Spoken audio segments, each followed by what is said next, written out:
Hi friends, welcome to my channel Supriya home kitchen. आज मैं आपके কাছে নিয়ে এসেছি লটিয়া মাছের তরকারি। তো তার জন্য তেল বসিয়ে দিচ্ছি, সরষের তেল।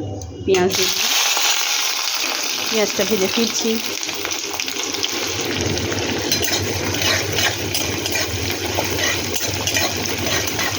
আজকে হবে পেঁয়াজটা। তো বন্ধুরা দেখুন, পেঁয়াজ ভাজা হয়ে গেছে।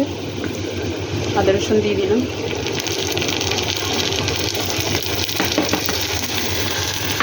আদার সাথে টমেটো দিয়ে দিলাম।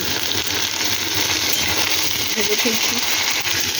গ্যাসের ফ্লেমটা লো করে গুঁড়ো মশলাগুলো দিয়ে দেবো এর সাথে। যে যেমন সব সালে লঙ্কার গুঁড়ো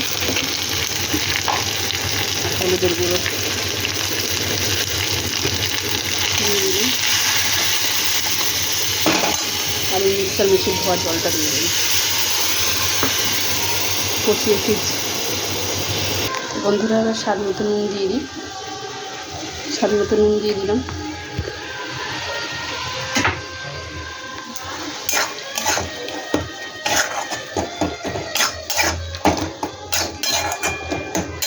পরে ফিরছি।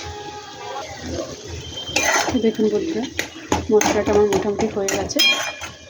এবার আমি এর মধ্যে লটিয়া মাছটা দিয়ে দেবো।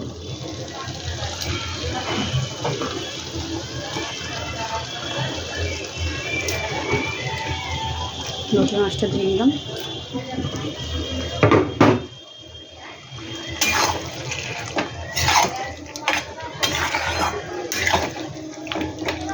বিনা ঢাকা দিয়ে এই করে রান্না করবো। পরে ফিরছি বন্ধুরা। দেখুন জল বেরোচ্ছে মাছটা থেকে। জলটা শুকিয়ে নিয়ে ফিরছি। এটাকে ঢাকা দেওয়া যাবে না, ঢাকা দিলে আরও জল বেরোবে। জলটা শুকনো করে ফিরছি। তো দেখুন বন্ধুরা, আমার মাছটা পুরো কমপ্লিট হয়ে গেছে। তো এইভাবে আপনারা ট্রাই করবেন। ট্রাই করে কমেন্ট সেকশনে কমেন্ট করে জানাবেন আমার রান্নাটা কেমন হয়েছে। আর আমার চ্যানেলটা লাইক অ্যান্ড সাবস্ক্রাইব করুন। Thank you for watching. Bye bye বন্ধুরা।